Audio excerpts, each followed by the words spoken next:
When it comes to any online discourse, the age-old wisdom is, don't feed the trolls. However, despite knowing this, we are human and therefore prone to emotional reactions. Even when we know the arguments we are reacting to come from a place of misinformation, hate, willful ignorance, or just lazy hive mind talking points. Pro wrestling discussion spaces are no different. The worst offender of this is undoubtedly Twitter, where it's easy to find people going scorched earth on each other while denigrating their least favorite wrestling promotion. Now, because this is largely an AEW-centric channel, I want to focus on 3 AEW arguments that come up on a semi-regular basis, and why you should probably ignore them. And yes, I see the disconnect and potential hypocrisy between telling people to ignore bad faith arguments while making a video on and reacting to said arguments, but I'm hoping that by putting this all out there, you can come back to this video from time to time and remind yourself of why these arguments aren't worth responding to in the first place. But before that, I want to specify that this video is not going to address arguments that are matters of opinion and taste, such as AEW is just a backyard mud show with matches that are gymnastics routines, or whatever. The arguments in this video are ones that can be refuted or simply ignored based on how patently false most of them are. So, let's get to it. Number 1. AEW is just TNA 2.0. The main idea behind this argument is that AEW has hired a lot of ex-WWE wrestlers. Now, it goes a little deeper than that for some, but that's literally where the talking point ends for others. This argument implies that a company shouldn't hire employees from more famous companies in the same industry.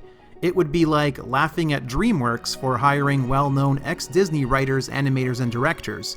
Never mind thinking that someone who had worked for Disney simply shouldn't show up anywhere else and be given a position worthy of their talents. It just doesn't make sense.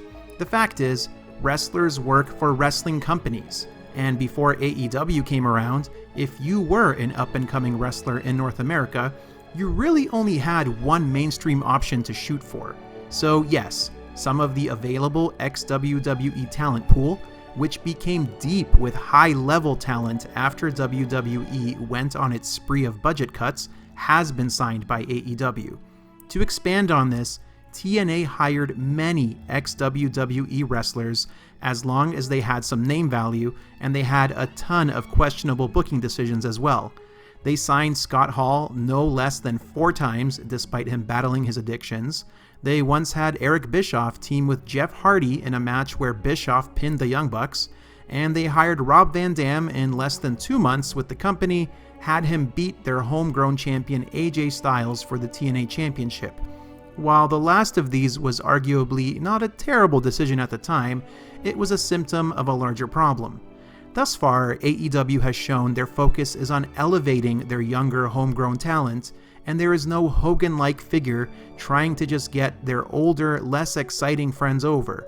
Now, one day, someone like a Bryan Danielson, a CM Punk, or an Adam Cole will hold a top AEW title, and the calls of AEW being TNA 2.0 will no doubt surface again in all of their bad faith glory. However, there's nothing wrong with pushing talent that are either in the prime of their careers like Cole, or who are beloved by fans and can still go in the ring like Punk and Danielson. It's just good business. Never mind that AEW is simply leveraging star power to sell merch, attract TV viewers, and get people through the live gates, at which point fans can get invested in the likes of Dante Martin, Thunder Rosa, Hangman Page, Powerhouse Hobbs, the Lucha Brothers, Ricky Starks, Britt Baker, and on and on. Finally, a couple of quick stats. TNA's biggest live audience? 8,100 fans for a London, England house show in 2009. AEW's biggest live audience? Around 20,000 for Grand Slam 2021. TNA's biggest pay-per-view buy rate? Around 50 to 60,000 for Bound for Glory and Genesis in 2006. AEW's biggest pay-per-view buy rate? 200,000 plus for All Out 2021. So no, AEW is not TNA 2.0, and you can probably save yourself some headaches by ignoring people who claim it is. Number 2.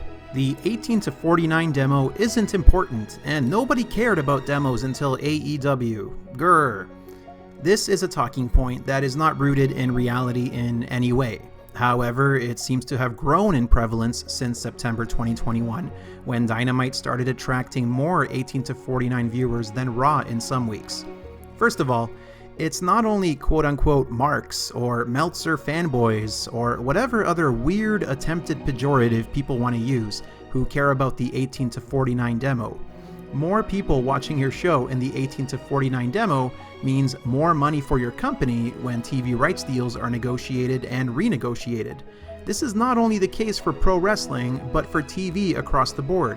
As one example, according to Advertising Age, during the 2007 and 8 season, ABC was able to charge $419,000 per commercial sold during its medical drama Grey's Anatomy, compared to only $248,000 for a commercial during CBS's CSI Crime Scene Investigation, despite CSI having almost 5 million more viewers on average.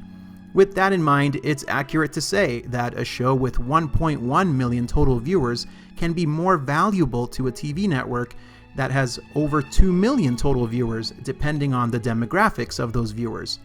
You can start doing your own research by checking out the Nielsen ratings entry on Wikipedia. In terms of nobody caring about demos before AEW, the Nielsen ratings have been providing information on television programming since 1950. And in terms of wrestling, it's not very hard at all to find reporting on demos from prior years, never mind finding WWE's own promotional materials touting their success in certain demos, even if you go back to the 80s. Coming up to the present, Fox put out a press release praising SmackDown's ratings and demo success after their Madison Square Garden show. So yes, the 18 to 49 demographic is important, and yes, it was talked about before AEW came onto the scene. Number 3, AEW isn't growing. The people who make this argument usually look at one metric, overall television viewership, and they look at one number, AEW's highest viewership to date, which is 1.403 million for their debut episode, and they judge everything based on that number.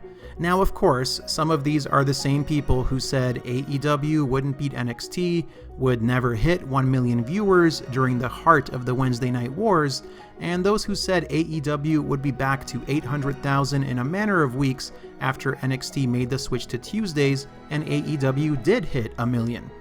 We've now moved on to either AEW will never regularly hit 1.1 million, or AEW will never hit 1.5 million.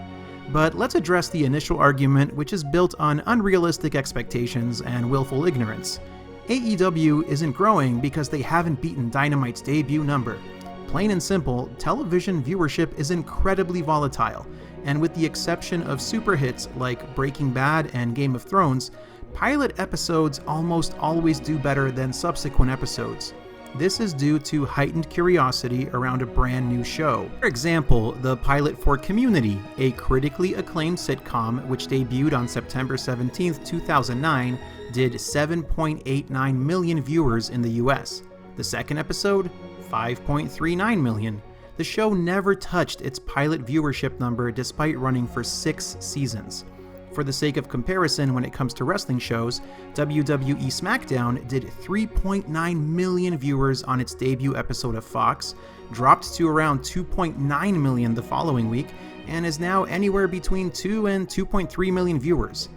NXT's debut episode, which ran unopposed by Dynamite, did 1.179 million viewers, dropped to 1.006 million in its second week, before dropping to 889,000 viewers in its third week when Dynamite debuted in the same time slot as direct competition. Now, NXT, or NXT 2.0, looks like it's going to float between the 700,000 and 800,000 viewer mark each week. Neither NXT, nor SmackDown, nor Dynamite has managed to surpass their premier viewership number. In short, using a debut episode as the signpost for growth simply isn't realistic. as the narrative for SmackDown would be that it has lost nearly 50% of its viewership since its Fox debut and is therefore not only not growing, but is in a disastrous state, which is clearly not the case. It's why Fox celebrated SmackDown's overall viewership and, gasp, 18-49 demo success after the Madison Square Garden show. So how is AEW growing? Each year, their pay-per-view buy numbers have gone up from the same pay-per-view from the prior year. For instance, Double or Nothing 2021 did better than Double or Nothing 2020, Revolution 2021 did better than Revolution 2020, and so on. With the intrigue around CM Punk's first wrestling match in 7 years, and rumors around the debuts of Ruby Soho, Bryan Danielson, and Adam Cole, All Out 2021 also had AEW's biggest buy rate ever, smashing their old one of 135,000. Prior to the debut of CM Punk, AEW's return to live audiences showed healthy attendance figures in their respective arenas, but since Punk's arrival and the arrivals of Soho, Cole, and Danielson, AEW's attendance has experienced what can only be called a supercharged effect, especially for their special event shows. Tony Khan has confirmed that CM Punk's t-shirt has sold over 100,000 units, meaning he could probably pay or get close to paying Punk's annual salary on t-shirt sales alone. Finally, barring the period where Dynamite got moved to Saturdays for a month, and with the arrival of Punk, Soho, Cole, and Danielson, Dynamite's viewership has largely stayed over 1 million viewers, and lately over 1.1 million viewers. As covered by WrestleNomics, even before the return to live crowds, AEW was outpacing all 3 of WWE's shows in the Net Promoter Score on a quarterly basis, which asks respondents how likely they would be to recommend a product they use, in this case various wrestling programs, to a friend. The metric is believed to be a strong predictor of revenue growth potential. In short, AEW fans are more likely to make more AEW fans by sharing their satisfaction with their product. So, as you can see, the arguments that some bad faith arguers try to lobby towards AEW are either currently unfounded or, in the case of complaining about the non-importance of the 18-49 demographic, patently false. Things can of course change in the future, for better or worse, but currently for AEW, the vast majority of metrics are pointing towards a bright future. Hopefully, with this information in your back pocket, you have another reason to ignore some of these hot takes, but be wary because the goalposts and poor arguments will move forever and ever. If you enjoyed this video, make sure to like, share, and subscribe, and leave a comment down below. Heck, do the same if you didn't enjoy it. Until next time, thank you all so much for watching. I appreciate it.